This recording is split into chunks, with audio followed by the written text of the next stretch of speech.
LeBron James, the fourth title in his remarkable career. It don't matter where it is. If you win a championship, it's one of the greatest feelings in the world. Keep going. Keep going. We built different, dog. We built different. LeBron, say it with your chest. Everything obviously so different this year. But one consistent thing was the great play from LeBron James. It never gets old being on this stage. That's what I work my tail off for. It would never get old to me. I just try to take full advantage of it while I can. Yeah! Let's go! He's having one of the longest primes in sports history. You know this is his 17th year, right? How can you keep improving? The most wins in NBA playoff history, the most minutes, the most points, the most steals. That's the true sign of greatness. When you just say, oh, okay, he had a good game. When they just keep putting up these remarkable numbers night in and night out. Swatted out of bounds by James. Past the great John Stockton on the all-time playoff assist list. The vision of LeBron is spectacular. It's been an unbelievable run, and it's still plenty left in the tank. James, way downtown. LeBron James, long distance. 260th playoff game tonight. The most all time. That's over 3 full regular seasons. 55th NBA Finals game. Just staggering numbers. Oh, my God! Oh, my God! Thinking I had something to prove fuels me. No matter what I've done in my career up to this point, there's still a little rumblings of doubt. Has he done this? Has he done that? Comparing me to, the history of the game, saying to myself, why not still have something to prove? LeBron James caps off his 17th year with a triple-double in an NBA championship clincher. 28 points, 14 rebounds, 10 assists, and banner number 17 will soon hang in the rafters. It means a lot to represent this franchise. I told Jeannie when I came here that I'm going to put this franchise back in position. Fit right in. Won 72 and 10 that year. Now, one of them was a rebounder, defender, and it's a tough guy. And I fit right in. Players today don't have the mentality to understand you got 2 stars on the team. Your role is to fit in. I'm glad you bring that up because my contention is this. I say right now, since LeBron wasn't in the playoffs, we got to see him next time he's in the playoffs to remind us. Kawhi Leonard is the best player in the world. I think he just beat the Greek Freak. He just won the chip. And partly that's because he's a finished product who was dropped onto a real team in Toronto. They had all the other pieces. I'm saying if he goes to the Clippers, I know the Lakers got the superstars together, but the Clippers are already a team. If you drop Kawhi Leonard in, they're going to win the chip. What are your thoughts about Kawhi Leonard, where he ranks in the league, and what the future holds? Well, Kawhi Leonard's a great talent, though. I mean, he reminds me of me, but scoring. He can score the basketball. But if he goes to the Clippers, Stephen, help me out on this one right here. If he goes to the Clippers, it'll be a great fit. But the deal is now, the Clippers have built up something that's very special now. Now you can bring in a unique talent now.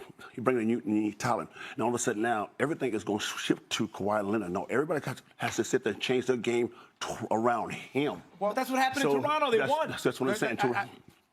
Go ahead, Steve. Yeah, the only reason, Dennis, I would tell you that it works for the Clippers because everything the Clippers have done over the last 2 or 3 years is to set the stage for Kawhi. So just like you came and you fit in perfectly with the Bulls, Kawhi fits in perfectly with what the Clippers are trying to do. That's the only thing that I would disagree with you there. But let me throw this at you.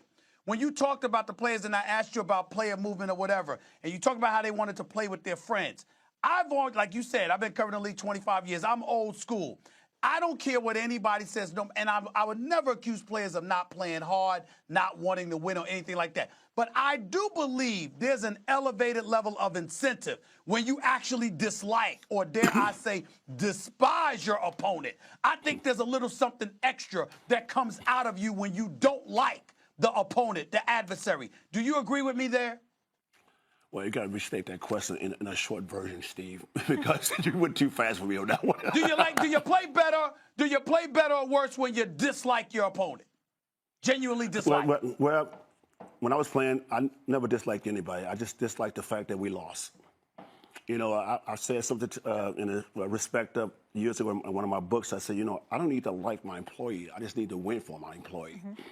And a lot of players don't understand that. You don't have to like your employee. You don't have to like people that you play with, as long as you win. That's the main goal. It's win, win, win, win. That's about it. You know, it's like if you go on a date with a girl, right, Stephen? You ever done it before? Go on a date with a girl and you hate her guts, but she can satisfy you in one way. Satisfy you in one way, but it's all good. But either way, No but anyway, comment. so no comment. But anyway, go ahead. I want to get your thoughts on this because it's another age-old debate, like the GOAT debate we asked you earlier. It's your '90s Bulls versus today's Warriors. How would they fare? Your squad against this Warrior squad. Hey, Stephen, I got a question for you. Just ask me a question, my answer for you. Yeah. Hey, Stephen, remember back in the late 80s and the 90s? I got a better question for you, Molly. Okay. How about this? How about the late 80s Warriors and the early 90s Warriors? Could the Warriors back then beat the Warriors today?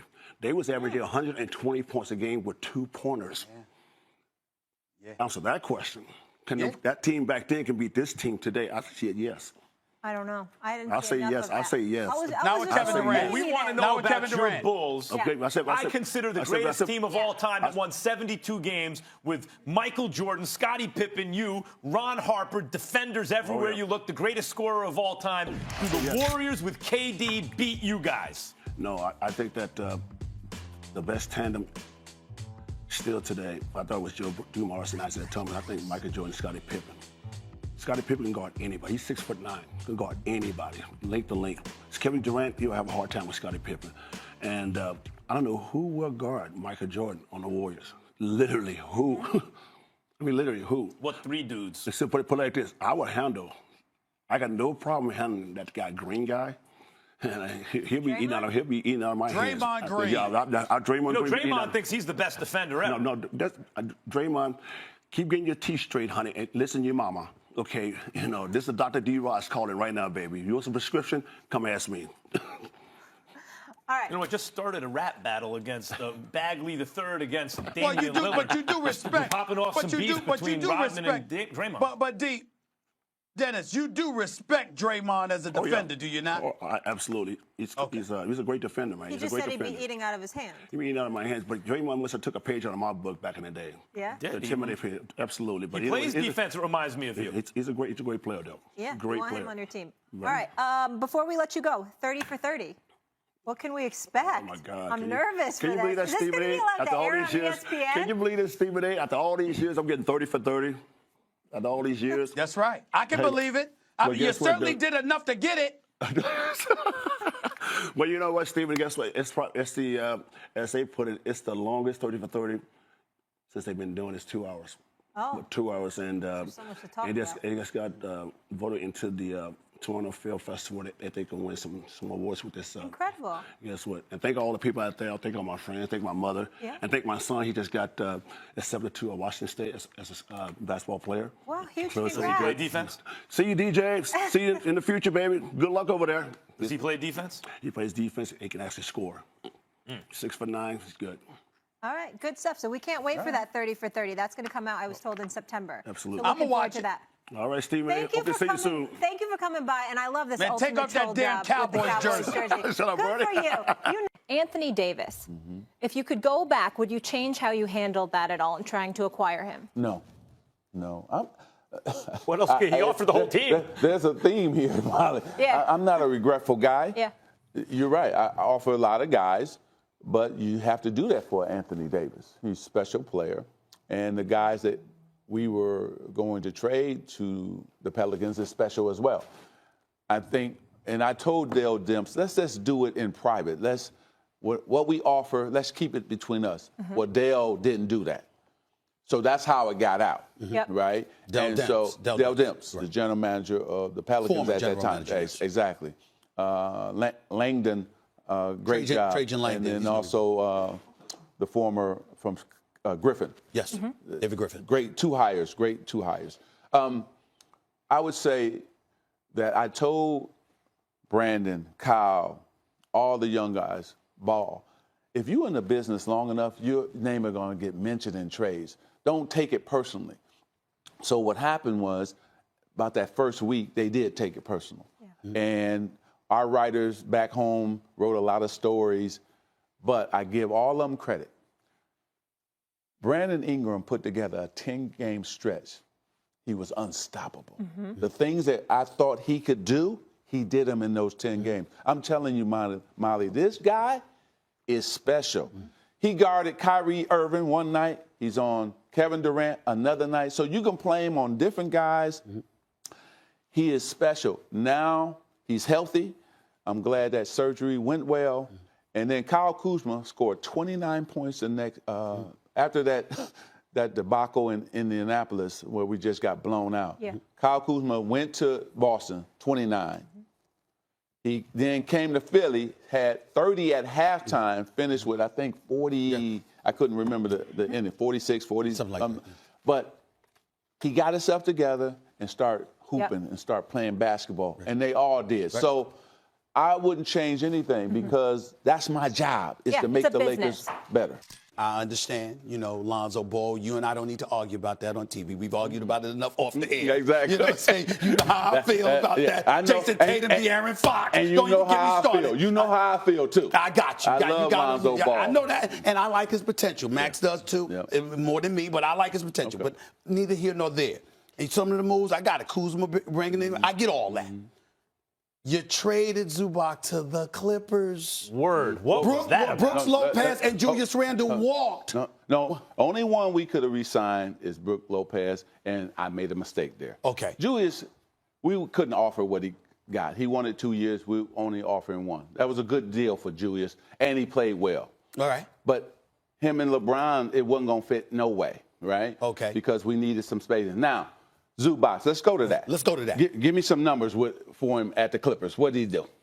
Well, I haven't been. Don't start mumbling now. Don't start mumbling. Give me the numbers. I haven't looked up. I haven't looked up his numbers. I can look it up right now, but it'll take some time. Please do that. All right. Didn't What's your point? Didn't even play during the Golden State series. So what's your point? My point is this. He's 21 years old. Hold up now. Okay. Just listen to me. Okay. Yes, sir. LeBron James, Lonzo Ball made Zubac better. Why? Pick and roll, rolling for the dunks. Boom. He was going to be a restricted free agent. We knew we were going to use that cap space for a superstar. Now, I had to try to space the floor.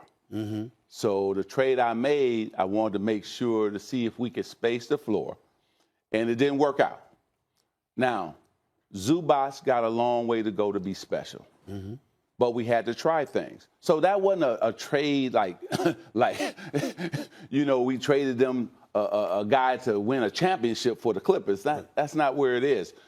But I will say, Brooks Lopez, I didn't get it done. 2.3. No, I didn't get it done. Why, Magic? What was the thinking there? No. By the way, Zubac 5 points, 5.5 rebounds per game. In playoffs. Wait, 5 points, 5.5 rebounds. I didn't hear it. Say it a little louder. I said 5 points, 5.5 rebounds in the postseason for the Clippers. Thank you. Well, listen, Lonzo's a good point because really the Lakers' futility this year lined up with Lonzo's injury as much as anything else. Less than 10 minutes. Now, I know we needed more shooting. I didn't get that done. Right. And so that was my fault. Let me just say this. You learn year to year. And this year, in the offseason, we would have corrected that, right? Lopez, yes, it did hurt us not having a big man that could space the floor, give LeBron more room to operate. So you learn. I learned from a bad decision. So you Yeah, move but on. you're Magic Johnson, and you've got a brilliant basketball savant as well in LeBron James. How much, if any, input at all did he attempt to give, or did he just stay out of everything? No. He gave us some suggestions, and then he said, "Hey, it's your decision." Listen, I'm not an excuse maker, but we were playing some excellent basketball when we beat Golden State on Christmas Day. We were 4th, 2 games out of having the best record in the West. And then I'm not going to use this as an excuse, but major injuries just derailed. One thing real quick about Zubac. He did play a little bit more a game with the Clippers. His rebounding went up a little. His scoring stayed the same on average. Yeah, that's what I'm saying. Compared to the Lakers. Enough time on That's what I'm Zubac. saying.